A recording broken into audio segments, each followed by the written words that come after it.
નમસ્તે મિત્રો, આજે આપણે બનાવીશું નાન ખટાઈ, જે ઘઉંના લોટમાંથી બનાવીશું, જેથી તે સ્વાદિષ્ટ હોવાની સાથે હેલ્ધી પણ બને. તો ચાલો ફટાફટ રેસીપી શરૂ કરીએ.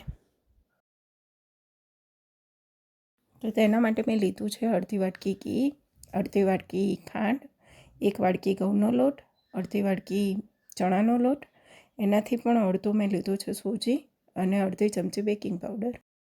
સૌપ્રથમ જાડા તળિયાવાળું કઢાઈ લઈશું. તેની અંદર મીઠું નાખીશું. મીઠાનો મેં બહુ વખત યુઝ કર્યો છે, માટે કલર આવો છે. હવે તેને એક સરખું પાથરી દઈશું અને તેની પર એક કાઠેલો મૂકીશું. તમે કાઠેલાની જગ્યાએ કોઈ પણ સ્ટેન્ડ લઈ શકો છો. હવે તેને ઢાંકીને પ્રીહીટ થવા દઈશું. હવે એક બાઉલ લઈશું. તેની અંદર ઘી અને ખાંડ મિક્સ કરીશું અને વિસ્કરની મદદથી તેને એક જ દિશામાં ફેંટીશું. એને ત્યાં સુધી ફેંટવાનું છે જ્યાં સુધી તેનો કલર બદલાઈ ના જાય. જુઓ, તેનો કલર બદલાઈ ગયો છે અને એકદમ ફ્લફી બની ગયું છે. હવે એક ચાણી લઈને તેની અંદર ઘઉંનો લોટ, ચણાનો લોટ, સૂજી અને બેકિંગ પાવડર નાખીને બરાબર ચાળી લઈશું.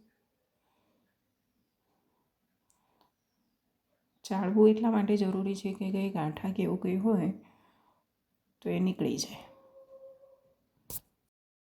બધું ચડાઈ ગયું છે. હવે એક ચપટી મીઠું નાખીશું અને બધું જ ચમચાની મદદથી મિક્સ કરીશું. એકદમ હળવા હાથે મિક્સ કરાવવાનું છે, જેથી એની અંદર જે હવા ભરાઈ છે નીકળી ના જાય. અને એનો રોટલીના લોટની જેમ લોટ નથી બાંધવાનો, ખાલી બસ બધું જ મિક્સ કરીને ખાલી ભેગો જ કરવાનો છે લોટ.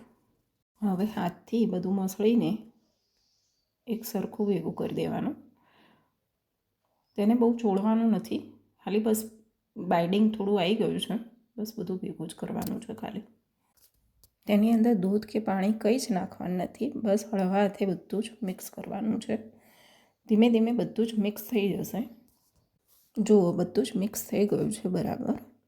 મેં ખાંડની જગ્યાએ દળેલી સાકર વાપરી છે. તમને જે ગમે તે વાપરી શકો છો. તમે ખાંડ પણ લઈ શકો છો અને દળેલી સાકર પણ લઈ શકો છો. હવે એક ચમચીથી એક સરખા લુવા લઈને તેને ગોળ આકાર આપી દઈશું. હળવે હાથેથી એને શેપ આપવાનો છે. મેં ગોળ શેપ આપ્યો છે, તમે ચોરસ પણ કરી શકો છો. એક સરખા લુવા લઈને આ રીતના બનાવવાના છે. હવે એક પ્લેટની અંદર બટર પેપર મૂકીને બધી જ નાન ખટાઈ ગોઠવી દીધી છે અને હવે પિસ્તાથી ઉપર ગાર્નિશિંગ કરીશું.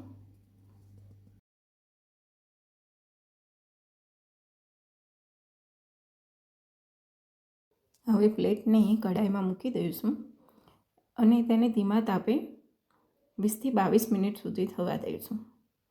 તેને વચ્ચે ખોલીને જોવાનું નથી. હવે ઉપર ઢાંકણ ઢાંકી દઈશું. હવે હળવેથી આપણે ઢાંકણ ખોલીને જોઈશું. મસ્ત કલર આવ્યો છે એનો અને ક્રેક પણ આવી છે ઉપર. તો તૈયાર છે આપણી નાન ખટાઈ, જે ઘઉંના લોટમાંથી બનાવી છે. કેટલી મસ્ત સોફ્ટ બની છે.